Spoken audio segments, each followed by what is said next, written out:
Salam perubahan. Ini sangat menarik ya. Kok bisa-bisanya Partai PKS ya mendukung dinasti politik Jokowi ya. Sekarang kabarnya bahwa PKS mendukung dan mengusung si Bobi ya. Si Bobi Nasution ya didukung atau diusung oleh PKS. Wah, ini ada apa begitu kan? Ada apa ini? Kok bisa-bisanya seorang PKS mendukung dinasti politik seorang Jokowi? Ini bagaimana tidak mengejutkan kalau seperti ini begitu kan ya? Bagaimana tidak mengejutkan? Karena nampaknya dengan adanya seperti ini begitu ya, justru memperluas kekuasaan atau dinasti atau trust seorang Jokowi ya terkait dengan dinasti politik yang ada. Kok bisa-bisanya? Ada kepentingan apa PKS? Nampaknya juga ya tidak tahan begitu kan. Ingin berkuasa juga begitu ya. Ya, mari kita baca dulu komentar-komentar dari netizen. Partai Islam PKS ya kok mendukung bagian dari dinasti yang zalim ya. Segeralah perbaiki, lebih barokah di jalan yang lurus. Padahal kita bayangkan di Pilpres kemarin begitu kan ya, Pak Edi Rahmayadi ya di Sumut mereka menjadi ketua tim pemenangan Anies ya, menjadi tim pemenangan Anies Muhaimin di situ begitu. Tapi kenapa sekarang kok mendukung trust seorang Jokowi begitu kan? Kok mendukung menantu seorang Jokowi? Ada apa di situ? Jangan-jangan di balik ini semua ada nuansa-nuansa bersifat politis. Mari kita lanjutkan ya. PKS dengan adanya dukungan ke dinasti Jokowi hanya akan mencoreng nama baik partai itu sendiri sebagai partai oposisi. Ngapainlah PKS ya katanya begitu ya. Sudah tidak ada lagi partai yang dapat dipercaya. Semua sudah terlibat konspirasi kapitalis. Bubarkan saja sistem kepartaiannya. Tidak ada satupun partai yang bisa dipercaya ya. Betul ternyata. Ternyata kalau melihat situasi politik seperti ini, masyarakat hanya dijadikan sebagai alat untuk mencari suara. Ya, datang begitu kan, ya ngemis-ngemis ya kepada masyarakat. Itu inginnya apa? Mendapatkan suara, simpati. Setelah jadi mereka hilang, mendukung yang lain begitu kan. Ini gimana begitu kan? Artinya apa? Artinya ya kalau seperti ini terus, kalau semuanya adalah partai yang sama begitu ya, mending bagi kami adalah melihat dari konsistensi begitu ya dari partai itu begitu ya. Kalau PKS ya silahkan begitu mendukung siapa hak mereka, prerogatif mereka, tapi jangan sampai dinasti politik ya. Kan begitu logikanya. Ini gelora ketawa, ini pastinya gelora ketawa. PKS dukung dinasti Jokowi, real gak ini begitu? Ya real, memang sudah pasti di situ begitu kan. Makanya dengan adanya seperti ini saya kira dilihat dari beberapa pengamatan saya bahwa apakah ingin melawan kotak kosong begitu kan? Apakah Bobi di situ begitu kan ya akan dijadikan sebagai lawan yang kemudian menjadi kotak kosong di situ begitu? Apakah seperti itu? Karena Pak Edi Rahmayadi kabarnya harus ada PDIP. Dan PDIP ya harus ada satu kursi yang kemudian mereka untuk mengusung itu. Maka perlawanan dari PDIP ini akan semakin terasa begitu. Bagaimana trust seorang Jokowi di situ begitu kan. Kan ini sudah pasti ya. Bobi ya PDIP tidak mungkin mendukung ya si Bobi begitu kan. Karena sudah dipecat, tidak mungkin lah begitu ya. Bahkan ada mengatakan meskipun saya dan keluarga pilih PKS di pemilu kemarin, tapi kalau gini mah, mari jangan ragu tenggelamkan PKS bersama-sama. Kita tunggu saja begitu kan. Reaksi dari PKS bagaimana? Kita tunggu saja. Saya begini ya, mendukung PKS ya, PKS mau mendukung siapapun oke-oke aja, tapi bukan keluarga Jokowi. Kan begitu logikanya. Orang akan melihat itu begitu kan. Silahkan ya berpolitik sewajarnya. Tapi kepentingan ya harus benar-benar ada. Mari kita baca terlebih dahulu bagaimana tanggapan dari PKS begitu kan ya.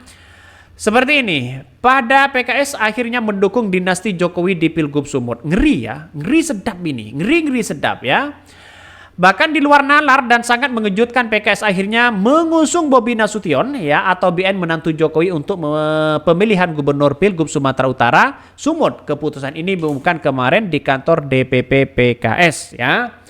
Makanya dengan adanya seperti ini, pengusung Bobi disambut dengan ya celaan keras dari para kader dan simpatisan PKS.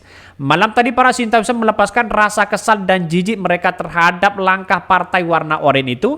Ada yang mengatakan mereka menyesal memberikan suara kepada PKS dalam pemilu baru-baru ini. Dan ada yang bersumpah tidak akan pernah ya lagi mendukung PKS. Nah, kita lihat saja begitu kan. Kita lihat saja begitu. Artinya apa? Artinya juga sama merasakan. Saya juga merasakan bahwa apa yang kemudian dilakukan oleh PKS, kenapa kok terasa seorang Jokowi begitu kan? Kenapa tidak ada yang lain ya? Kenapa tidak ada yang lain di situ begitu? Jadi saya kira boleh-boleh aja silahkan ya, itu adalah hak prerogatif dari seorang PKS ya, dari seorang ketua umum PKS begitu kan. Tapi kita lihat saja ya, saya yakin dan saya yakinnya kalau seperti ini begitu kan, saya yakin di tahun 2029 PKS akan anjlok turun. Ya kita lihat saja kecuali mereka mendukung Anies Baswedan ya. Bahkan ya Ketua DPP PKS Sumut Dr. Osman Ja'far mengatakan partainya tidak punya pilihan di tengah pencaturan di Sumut yang memang tidak ideal saat ini. Ya, tata taralekan ya kata Osman tentang pengusungan Bobi itu. Dia membantah tuduhan bahwa langkah mengusung Bobi itu diambil karena imbalan uang. Wah, semakin banyak begitu kan ya. Ya, Osman Ja'far yakin masyarakat dapat memahami keputusan PKS itu. Dia juga menegaskan bahwa pimpinan PKS siap menerima konsekuensi yang akan terjadi. Benarkah PKS tidak bisa menghindari ya pengusungan Bobi? Ia sangat debatable alias bisa diperdebatkan. Pertama, memang ada ketentuan ya Undang-Undang Pemilu ya pasal ya 232 ayat 5 yang menyebutkan sanksi berupa larangan tidak boleh ikut pemilu berikutnya ya kalau sebuah partai tidak mengusung calon presiden atau kepala daerah. Tapi dalam Pilgub 2006 ini PKS lebih mudah berurusan dengan konstituennya dengan memilih sanksi tak ikut pemilu ketimbang melukai hati masyarakat yang sudah sangat jijik ya dengan dinasti politik itu. Kedua, PKS akan lebih mudah menjelaskan kepada publik kalau mereka harus berkoalisi dengan PDIP yang hampir pasti mengusung Edi Rahmayadi. Memang terbuka sekali ya kemungkinan PDIP tidak mencalonkan ya Edi Rahmayadi sehingga PKS menjadi serba salah juga. Namun serba salah karena tidak mengusung Bobi jauh lebih mudah ya menjelaskan ketimbang keputusan mendukung dinasti politik Jokowi seperti yang dilakukan oleh PKS sekarang. Ketiga, PKS harusnya sejak awal mencalonkan ya mencalonkan calon ketiga. Betul, tidak mudah mencari teman koalisi. Sebab Bobi sudah duluan memborong Gerindra, Golkar, Demokrat, Nasdem, PKB dan PAN dengan total 62 kursi DPR Sumut. Tetapi kalau PKS berusaha ya sekuat tenaga mengajak satu-satunya partai yang sudah mengusung Bobi untuk memunculkan calon alternatif namun gagal. Ini bisa dijelaskan secara terbuka kepada publik bahwa PKS sudah melakukan upaya maksimum untuk menghindari Bobi ya tetapi tidaklah berhasil. Sayangnya PKS tidak melakukan upaya untuk merintis jalan sendiri. Yang terlihat adalah PKS malah antusias ingin mengekor kepada PKB. Ada bocoran yang menarik tentang antusias itu disebutkan bahwa sejumlah kader senior PKS di Sumut mendorong kuat pengusungan Bobi. Mereka memang tidak sudi mendukung Pak Edi, ujar sumber kami ya. Para kader itu ya kata sumber kami lagi ya memang ngefans kepada Bobi. Bahkan bagaimana ke depannya? Pertanyaan ini sangat menarik dan juga mendebarkan. PKS pastilah paham suasana psikologis publik yang sudah sangat muak dengan keluarga Jokowi termasuk Bobi Nasution. Ya, tidak berlebihan kalau diprediksi PKS akan kehilangan dukungan dalam jumlah signifikan. Yang pertama. Yang kedua adalah PKS akan dihujat terus-menerus ya waktu mendatang. Terutama di media sosial ya. Serangan medsos diperkirakan akan mendegradasi citra PKS yang selama ini sangat dihormati publik karena dinilai teguh melawan kezaliman rezim. Nah, kalau toh pada hakikatnya terjepit, kenapa lobby-lobby PKS hanya menerima begitu aja begitu kan ya? Jadi kenapa tidak dari dulu berikut membangun komunikasi yang baik begitu kan?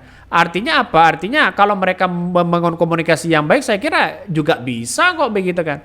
Jadi artinya apa? Artinya yang dilakukan PKS hari ini diselungguh dua dugaan begitu kan ya. Mending ya ikut PKB ya, PDIP aja.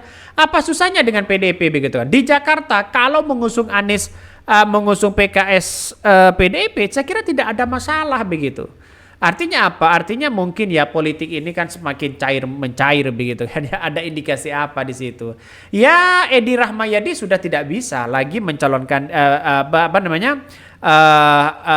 Berkoalisi begitu kan. Karena PDIP saya kira di Sumut kurang apa enggak begitu kan ya. Karena masih kurang satu partai kayaknya begitu ya.